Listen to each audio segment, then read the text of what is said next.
பூவிருந்தவல்லி அருகே உள்ள EVP film city உரிமையாளர் அளித்த புகாரின் பேரில் இன்ஸ்டா பிரபலம் மீது 3 பிரிவுகளின் கீழ் வழக்கு பதிவு செய்யப்பட்டுள்ளது. இன்ஸ்டா பிரபலமும் ஆடை வடிவமைப்பாளருமான பார்வதி தன்னை இவிபி பிலிம் சிட்டி உரிமையாளர் சந்தோஷ் ரெட்டி காதலிப்பதாக கூறி தொந்தரவு செய்ததாகவும் மறுப்பு தெரிவித்தால் கொலை மிரட்டல் விடுத்ததாகவும் கர்நாடக காவல் நிலையத்தில் புகார் அளித்தார். இந்த நிலையில் தன்னிடம் 3 கோடி ரூபாய் பார்வதி மோசடி செய்ததாக சந்தோஷ் அளித்த புகாரின் அடிப்படையில் பார்வதி மீது வழக்கு பதிவு செய்யப்பட்டுள்ளது. இதேபோல் பலரிடம் ஏமாற்றி இருப்பதாகவும் அவர் குற்றம் சாட்டியுள்ளார். ஃபர்ஸ்ட் ஒரு 3 கோடி ரூபாய் நான் வந்து எங்க அக்கௌண்ட்ல இருந்து அவங்க அக்கௌண்ட்டுக்கு அனுப்புறேங்க.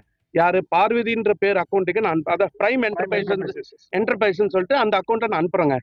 அதுக்கப்புறம் அவங்க என்ன பண்றாங்க, ஒரு 20 நாள் கழிச்சு நீங்க 3 கோடி ஒரே டைம் அனுப்பிச்சிட்டீங்க, எங்களுக்கு வந்து இன்கம் டேக்ஸ் ப்ராப்ளம் வரும், நாங்க வந்து அவ்வளோ பிசினஸ்லாம் பண்ணல, நாங்க வந்து இந்த ஜிஎஸ்டிலாம் நாங்க போட வேண்டியது இருக்கும், அதனால அந்த அமௌண்ட் உங்களுக்கு ரிட்டர்ன் கொடுத்துறேன், நீங்க டைரக்டா நான் யாருக்கெல்லாம் சொல்றேனோ எந்தெந்த ஷோரூம்லாம் சொல்றேனோ அந்தந்த ஷோரூமுக்கு நீங்க டைரக்டா பேமெண்ட் போடுங்கன்றாங்க.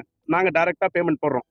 பேமெண்ட் போட்டுட்டு எவ்வளவு போட்டோம், 1,38,00,000 ரூபாய் போட்டோம். அந்த 1,38,00,000 ரூபாய் போட்ட அப்புறம் பில் எல்லாமே பாத்தீங்கன்னா எங்க பேர்ல வாங்காம என் பேர்ல வாங்காம எல்லாமே பாதுன்ற பேர்ல பில் வாங்கியிருக்காங்க.